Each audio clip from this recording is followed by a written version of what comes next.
Magandang gabi po sa ating lahat. So ang ating topic po ngayon ay patungkol po sa paghahandog ni Cain at ni Abel.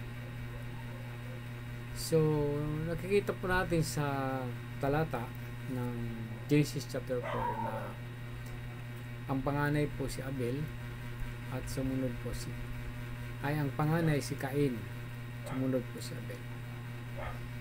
Nung sila lumaki, si Abel po ay nagpapastol ng tupa, samantalang si Cain ay magsasaka. So kung titingnan po natin, nung sila po ay naghandog pareho sa Diyos, so kaya po ang ibinigay ni Cain o inandog sa Panginoon ay prutas. Si Abel naman ay tufa na walang kapintasan at panganay. So kung titingnan po natin, sila po ay magkapatid, tama? Ay sabay po sila naghandog. Si Abel ay yung tupa, si Cain naman ay prutas. Subalit hindi po tinanggap ang handog ni Cain. Ang tinanggap niya po ay yung handog ni Abel. So kung tingnan po natin, ano po ang dahilan? Ano po? Anong kadahilanan? Unang-una ay kung titingnan po natin, ay mahirap po mag-alaga ng pagsasaka, sapagkat itatanim mo siya pagkatapos aalagaan. So kaya kung titingnan natin na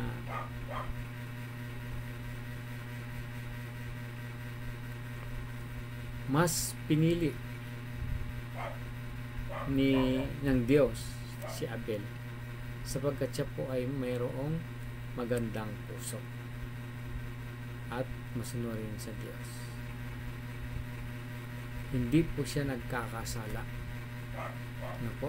Kaya sabi po ng Biblia, ang tunay na anak ng Diyos ay hindi nagkakasala. Hindi nagpapatuloy sa kasalanan, kundi